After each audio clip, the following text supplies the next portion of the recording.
अगर हम राधा जी की बात करें और कृष्ण का जिक्र ना हो, ये तो संभव ही नहीं है, क्योंकि राधा और कृष्ण हमेशा से एक दूसरे के पूरक रहे हैं और एक ऐसे आत्मिक प्रेम की मिसाल है जो भौतिक सुखों से बहुत परे है।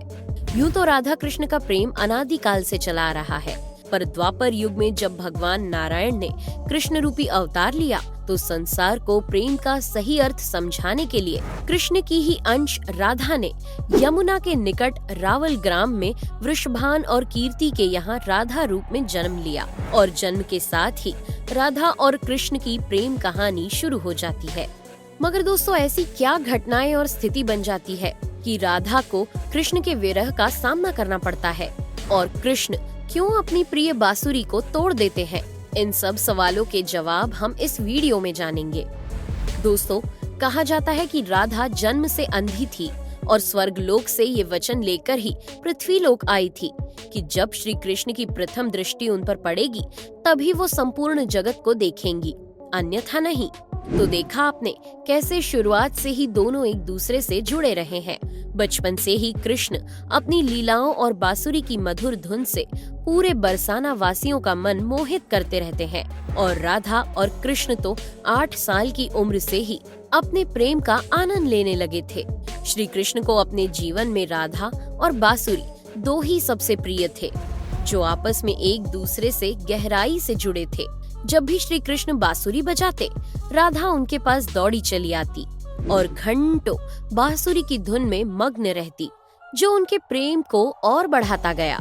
वो यमुना नदी के तट पर बैठकर घंटों समय व्यतीत करते थे, पर उनका ये सुखद समय कुछ ही वर्षों का था, क्योंकि जैसे कृष्ण के मामा कंस को उनके वृंदावन में होने का पता चला, उसने तुरंत ही कृष्ण को मथुरा में युद्ध का निमंत्रण दे दिया, जिसके लिए कृष्ण को अपनी यशोदा माँ और पूरे गांव के साथ राधा को भी छोड़कर जाना था।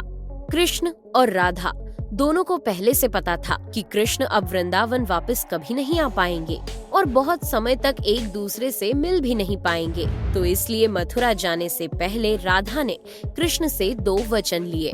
पहला वचन था कि राधा के हृदय में हमेशा केवल कान्हा का वास रहेगा और दूसरे वचन के अनुसार मृत्यु से पहले उन्हें कान्हा के दर्शन होंगे। परंतु इन वचनों को देने के बाद श्री कृष्ण को पता था कि राधा उनके विरह में बहुत विलाप करेंगी, तो राधा हमेशा खुश रहे, इसके लिए श्री कृष्ण ने भी राधा से वचन लिया कि राधा को कृष्ण की याद में अब एक भी अश्रु नहीं बहाना होगा। ये वचन लेने के बाद श्री कृष्ण मथुरा की ओर बढ़ जाते हैं और राधा वृंदावन में ही रह जाती है, जिसके बाद से राधा का वर्णन बहुत कम ही मिलता है। इसके बाद कृष्ण ने मथुरा जाकर कंस का वध किया और अपने माता पिता देवकी वासुदेव को मुक्त कराया और फिर उन्होंने मथुरा से आगे बढ़कर प्रजा की रक्षा के लिए द्वारका नगरी की स्थापना की, जिसके बाद से उन्हें द्वारकाधीश कहा गया। कृष्ण द्वारका में रुक्मिणी और सत्यभामा से भी विवाह करते हैं। साथ ही इनके अलावा भी कृष्ण की 16,108 रानियां थी, जिनमें से रुक्मिणी कृष्ण की सबसे प्रिय पत्नी थी। उन्होंने केवल कृष्ण की छवि को देखकर ही उन्हें अपने मन में बसा लिया था और कृष्ण से विवाह के लिए वो अपने भाई रुक्मी के विरुद्ध भी चली गई थी। प्रेम पत्र के माध्यम से कृष्ण को बुलाकर और कृष्ण के साथ भाग गई थी। फिर उन्होंने कृष्ण के साथ द्वारका नगरी में सुखपूर्वक अपना जीवन व्यतीत किया और कृष्ण भी अपने दैवीय कार्यों में लीन हो गए। दोस्तों, आजकल तो हम भौतिक विवाह को ही सच्चे प्रेम का माध्यम मानते हैं, पर राधा और कृष्ण तो एक ऐसी मिसाल है जिन्होंने तो कभी विवाह ही नहीं किया, केवल अपने मन और हृदय से एक दूसरे को प्रेम किया और उसी सच्चे प्रेम से एक दूसरे से हमेशा बंधे रहे। दोस्तों, राधा और कृष्ण के प्रेम की बहुत सी अलग अलग कथाएं हैं और उनमें से एक प्रचलित कहानी ये है कि श्री कृष्ण कभी कभी सोते ही राधे श्री राधे बोल पड़ते थे, जो श्री कृष्ण की रानियों को अच्छा नहीं लगता था। तो एक बार रुक्मिणी ने श्री कृष्ण से कहा कि हे प्रभु, प्रेम तो हम सब भी आपसे करते हैं, पर ऐसा राधा जी में क्या है जो आप सोते हुए भी उन्हें याद करते हैं? तो कृष्ण बोले, तुम एक बार राधा से मिलाओ, फिर तुम्हें खुद ही पता चल जाएगा और उनके लिए कुछ लेते हुए भी जाना। जिसके बाद रुक्मिणी राधा जी के लिए बहुत गर्म दूध ले जाती है और राधा के महल के द्वार पर पहुंचती है, जहां वो तेज और ओजवान स्त्री को खड़ा देखती है तो उनसे पूछती है कि क्या आप ही राधा हो? तो वो कहती है, नहीं, मैं राधा नहीं, उनकी सेविका हूँ। राधा रानी तो 7 द्वार के अंदर मिलेंगी। तो रुक्मिणी जी 1-2 करके ऐसे सभी द्वारों को पार करती जाती हैं। दोस्तों, जब वो राधा रानी के कक्ष में पहुंचती है तो उन्हें पता चलता है कि राधा कई रातों से कृष्ण नाम जपते हुए जागती रही है और अभी ही उन्हें निद्रा आई है। रुक्मिणी राधा की सखियों से कृष्ण द्वारा मिलने के लिए कहने के बारे में बताती है तो उतने में ही राधा उठ जाती है और कहती है कि कृष्ण ने आज मुझसे मिलने के लिए किसी को भेजा है। रुक्मिणी आश्चर्यचकित हो जाती है। केवल कृष्ण जी का नाम लेने से राधा जागृत हो गई और उन्हीं के बारे में पूछने लगी। इतना ही नहीं, जब राधा को पता चला कि कृष्ण ने उनके लिए प्रसाद भेजा है तो वो बिना कुछ सोचे रुक्मिणी से वो गर्म दूध लेके पी जाती है, जिसे देखकर रुक्मिणी हैरान रह जाती है। फिर वो राधा जी से बातें कर वापस आ जाती है। ये सब हो जाने के बाद जब रात्रि के समय रुक्मिणी श्री कृष्ण के पैर दबाती हैं, तो देखती हैं कि उनके पैरों में छाले पड़े हुए हैं, जिसे देखकर वो हैरान रह जाती है और पूछती है कि प्रभु, आप कहाँ पैदल गए थे जो आपके पैरों में छाले पड़ गए? तो श्री कृष्ण बोले, आपने गलती से राधा जी को गर्म दूध पिलाया था, जो राधा एक ही बार में पी गई थी, जिससे उनके हृदय में छाले पड़ गए हैं और उनके हृदय में हमेशा मेरे चरण कमल विराजमान रहते हैं, जिससे मेरे पैरों में भी छाले पड़ गए। तब फिर रुक्मिणी को राधा और कृष्ण के प्रेम की पराकाष्ठा का पता चलता है कि प्रेम शरीर से नहीं, आत्मा से होता है, जो हमेशा राधा के हृदय में कृष्ण के चरण कमल के रूप में विराजमान रहता है। एक कथा में आता है कि ब्रह्मा जी ने पृथ्वीलोक आकर वृंदावन में पहले राधा और कृष्ण का विवाह करवाया था, पर इसके बारे में ज्यादा जानकारी नहीं है।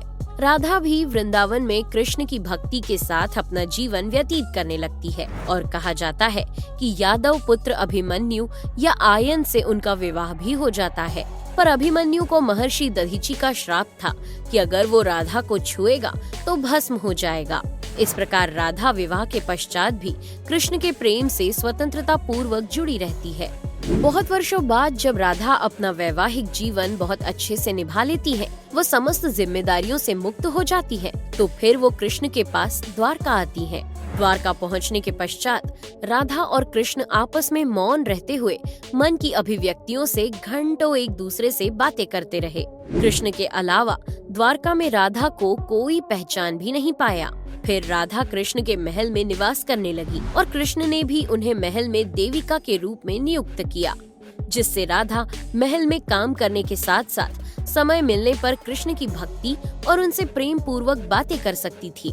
परंतु कृष्ण तो अब अपने राजपाट व अन्य कार्यों में व्यस्त रहते थे। दूसरी ओर राधा अपने पुराने कृष्ण को ही याद करती थी, तो कृष्ण का पुराने दिनों जैसा साथ ना पाकर राधा का मन और अधिक व्याकुल रहने लगा और उन्हें डर सताने लगा कि कृष्ण की जो मनोहर छवि उनके हृदय में है वो कहीं धूमिल ना हो जाए। इसी डर से राधा ने चुपचाप तरीके से राजभवन और द्वारका नगरी भी छोड़ दी। जिसके बाद ऐसे ही कुछ समय और बिताने के बाद जब राधा का अंतिम समय पास आने लगा, तब उन्होंने कृष्ण का स्मरण कर उन्हें अपने वचन की याद दिलाई। राधा के स्मरण करते ही कृष्ण वहां दौड़े दौड़े चले आए, परंतु राधा की अत्यंत दयनीय स्थिति देखकर वे अत्यधिक भावुक हो गए और उन्होंने राधा से अंतिम समय में कुछ मांगने को कहा, जिस पर राधा ने उनके सामने एक ही इच्छा प्रकट की थी कि वो अपने जीवन के अंतिम क्षणों में कृष्ण का वही रूप देखना चाहती है जैसा वो वृंदावन में देखा करती थी। वो उन्हें वही बांसुरी की मीठी धुन बजाते हुए सुनना चाहती है। दोस्तों, राधा का बस इतना कहना था कि कृष्ण ने अपनी बांसुरी उठाई और वही मीठी धुन बजाने लगे और बांसुरी बजाते हुए कृष्ण और उनकी धुन सुनती राधा दोनों की ही आंखों से प्रेम के आंसुओं की धारा बह रही थी। इतना ही नहीं, बांसुरी की मीठी धुन सुनते सुनते ही माता राधा ने उनके सामने प्राण त्याग दिए, जिसके बाद उनकी मृत्यु से कृष्ण इतने विचलित हो गए थे